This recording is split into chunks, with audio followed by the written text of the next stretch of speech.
Ok, très bien. Bon, Pauline, du coup, première question, juste pour mettre un petit peu de contexte, on a fait du coup un accompagnement de coaching de 2 mois ensemble, qui avait pour Ouais. but donc de t'apporter de la clarté, donc de passer de ce brouillard à la clarté, avoir une direction, de savoir où tu vas et aussi d'avoir ce passage à l'action concret pour que tu puisses créer ton activité en ligne et avoir un plan clair en fait pour la suite. Du coup, c'était un coaching et mentorat donc de 60 jours, donc de 2 mois. Pauline, première question pour toi. Donc, à quoi ressemblait concrètement ta situation avant qu'on travaille ensemble? J'étais dans un état d'esprit où je savais que j'avais un feu en moi, je savais que j'avais du potentiel, mais j'ai jamais su l'exploiter. Et ça depuis très longtemps. J'étais un petit peu désespérée par rapport à ça. Je ne savais pas quel chemin prendre. En fait, c'était totalement flou. Comme on disait, à chaque fois, j'étais dans un brouillard complet. Et c'était très frustrant. Je passais mon temps à être frustrée. Donc, j'avais des périodes, en fait, c'était un cercle vicieux où je me disais, bon, bah, je me remotive, je vais faire quelque chose de ma vie, mais je ne sais pas quoi faire. Il y a tout qui m'intéresse. En fait, je suis une personne où je suis très, très curieuse. Donc, je pourrais tellement me lancer dans l'immobilier, je pourrais tellement me lancer dans plein de choses. Et au final, j'avais oublié un petit peu ma passion, qui est la cuisine. Et donc, du coup, on a fait ce reshift. Hein. On a shifté sur du coup ce qui est ma passion, sur la cuisine. Donc c'est vrai que j'étais dans un état où j'étais complètement perdue en fait. Je savais pas quelle direction prendre. Ok. Comment ça t'a Ouais. impacté émotionnellement et au quotidien, le fait d'être perdu et de pas exploiter ce potentiel-là que t'avais? Et ben du coup, j'ai fini par vivre un petit peu dans la spontanéité parce qu'en fait, j'avais tellement peu d'espace mental à réfléchir à ce que je voulais faire qu'au final, je me protégeais et je me disais, bon, bah, je vis au jour le jour, je vais voir ce que la vie m'apporte. Au final, j'oubliais un petit peu mes objectifs, j'oubliais ce feu que j'avais en moi et j'étais frustrée tous les jours. En fait, j'étais fatiguée de me dire, bon, bah, j'ai pas envie d'y penser parce que ça va me fatiguer. Donc, en fait, ça me fatiguait. C'était vraiment un cercle. Donc, du coup, je commençais à sortir un petit peu. Enfin, je reconstruisais mon cercle social qui était un petit peu aussi ma priorité. Mais c'est vrai que je repoussais en fait ce feu. J'essayais un petit peu de le calmer et de me changer les idées. C'était ma situation mentale à ce moment-là. Et si tu pouvais décrire le plus gros problème que t'avais avant l'accompagnement? Je dirais que j'avais pas un plus gros problème, c'était un ensemble de petits problèmes en fait. C'était Ok. un ensemble, du coup, j'étais pas bien, j'avais pas confiance en moi, j'étais pas en paix en fait. J'étais dans une recherche de paix intérieure que je n'avais pas. La situation financière qui était aussi un petit peu bancale, donc c'était un petit mélange de choses en fait qui ont fait que le gros problème, c'est que je ne savais pas où aller. Le gros problème, c'est que je savais pas quelle direction prendre, je sais pas ce que je voulais faire de moi. Voilà. Ok, très bien. Tu pouvais me dire ta plus grosse peur ou le plus gros doute que t'avais? La plus grosse peur, je dirais que ce serait d'échouer encore une fois.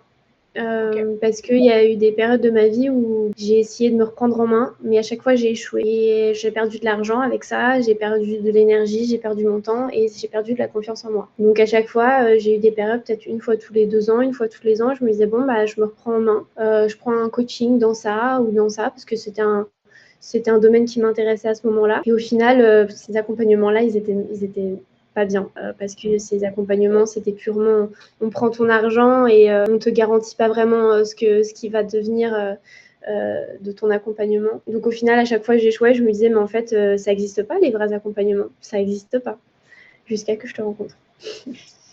Qu'est-ce que tu avais testé avant l'accompagnement, mais qui n'a pas fonctionné? Qu'est-ce que j'avais déjà fait? J'avais déjà fait un accompagnement il y a très longtemps, c'était il y a peut-être 5 ans. C'était le fameux Yomi Denzel, donc sur tout ce qui est dropshipping, etc., qui en soi était très complète sur la théorie, mais il y avait très peu d'accompagnement personnel, ce qui était dommage, et c'est ce que je recherchais aussi, parce que sinon, moi, j'aurais pu très bien aller sur Google et tout rechercher moi-même, mais en fait, il n'y avait pas cet accompagnement-là, donc j'ai vite abandonné. Ensuite, il y avait eu Loïc Bourget. Donc, c'était un petit peu le même principe. C'était aussi du coaching. Donc, comment proposer tes services et le transformer en coaching. Ça aussi, même principe, très peu d'accompagnement. Du coup, il avait des coachs. C'était pas Loïc en lui-même qui coachait, évidemment, mais qui étaient pas disponibles. Ils n'étaient pas disponibles. C'était des réponses aux messages après 6 jours. Donc, ça n'avançait pas, en fait. Ça n'avançait pas du tout. Ça me plaisait pas. C'était pas qualitatif. Et sinon, niveau développement personnel, j'avais fait un accompagnement d'un Instagrammeur américain qui avait proposé du coup comment se remettre dans le droit chemin, donc en prenant des bonnes habitudes tous les jours, en installant une routine, etc. Ça avait plutôt bien marché, mais c'était peut-être un petit peu trop basé sur la discipline. Je suis quelqu'un de très spontané, donc c'est quelque chose qui n'avait pas marché à 100% pour moi, mais ça m'avait remis sur un petit moment sur le droit chemin. Ouais. Quand je t'entends du coup répondre à cette question, j'ai l'impression que ce qui revient le plus, c'est ce manque de coaching personnalisé. Du coup, est-ce que tu estimes que ce qui ne fonctionnait pas, c'était parce que justement tu n'avais pas de coaching personnalisé? Ok. Totalement, totalement. Moi, je suis quelqu'un qui a besoin d'échanges. J'ai pas besoin d'être rassurée tous les jours, hein. Je suis quelqu'un de très scolaire, donc tu peux me donner un exercice, je vais le faire. Mais moi, j'ai besoin de feedback en fait. J'ai besoin que tu me dises non, ça va pas, non, ça va, qu'on discute un petit peu parce que voilà, j'achète pas un accompagnement juste pour qu'on me donne de la théorie. Mais il faut qu'il y ait un échange humain, faut qu'il y ait des sentiments. Pour moi, c'est ça le principe d'un accompagnement. Avant de dire oui justement à ce coaching-là avec moi, quel était ton dernier doute ou ton hésitation? Bah, justement, que je perde mon argent, mon temps et mon énergie. De Ok. me dire: «Bon, bah, en fait, je vais encore tomber dans un accompagnement qui n'est pas qualitatif» ou bah, du coup, j'ai pas ce feedback que j'attends, depuis des années, cet accompagnement, du coup, personnel. C'était vraiment la plus grosse peur que j'ai et que je perde mon argent parce que j'étais vraiment dans une situation, du coup, financière, comme j'ai dit au début de l'interview, où bah, c'était pas ça, hein. Donc je me disais: «C'est les derniers sous que je peux mettre pour me sauver, en fait». Et du coup, par rapport à ces hésitations, ces doutes, qu'est-ce qui t'a fait dire oui, je veux quand même me faire coacher? C'est toi en fait, c'est ton côté humain. C'est vraiment du coup tu m'as fait ressentir du coup, de l'empathie en fait. Tu m'as écoutée, on a beaucoup discuté, tu m'as beaucoup écoutée et ça fait toute la différence. Je trouve que ça fait toute la différence, quelqu'un qui est en face de toi, qui t'écoute, qui te pose des questions en fait, qui s'intéresse à toi et ça a fait la différence. Du coup, aujourd'hui, concrètement, qu'est-ce qui a changé pour toi après ce coaching de 2 mois? Plein de choses. Plein de choses, j'ai beaucoup plus confiance en moi et je sais où je veux aller. Je sais pourquoi je me lève le matin et c'est incroyable. Il y a plus autant de spontanéité comme avant, il y en a toujours parce que c'est une partie de moi, mais je sais pourquoi je me lève le matin, je sais ce que je vais faire de ma journée, des prochaines semaines, des prochains mois et c'est super. C'est un sentiment juste incroyable de se lever, de se dire: «Bon, bah, je sais ce que je vais faire de ma vie et je sais où je vais aller, je sais que je vais la voir en fait». C'est juste incroyable. Donc il y a plus brouillard, comme on disait au début, il y a plus brouillard. Je vois clairement au loin ce qui m'attend. Si tu devais choisir 2 ou 3 éléments grand maximum, les principaux vraiment, de concrètement ce qui a changé. 2-3 piliers, ouais. Je dirais, la paix. Je suis en paix maintenant avec moi, je suis en paix du coup avec les erreurs que j'ai fait avant, et je suis en paix du coup avec, tout ce qui peut m'arriver dans la vie de tous les jours. J'ai confiance et je sais où je veux aller, donc c'est vraiment ce côté introspection qui a pop-up comme on dit. Ensuite, financier. Maintenant, bah, j'ai rempli mon matelas de sécurité et je vais commencer à investir, du coup dans plein de choses différentes. Et bah, en termes du coup de ce qu'on a développé toutes les deux, parce que j'ai développé ma petite activité sur les réseaux sociaux et ça marche très bien, ça marche très bien. J'ai des abonnés tous les jours qui viennent me parler, j'ai beaucoup de feedback sur mon contenu et ça me fait extrêmement plaisir.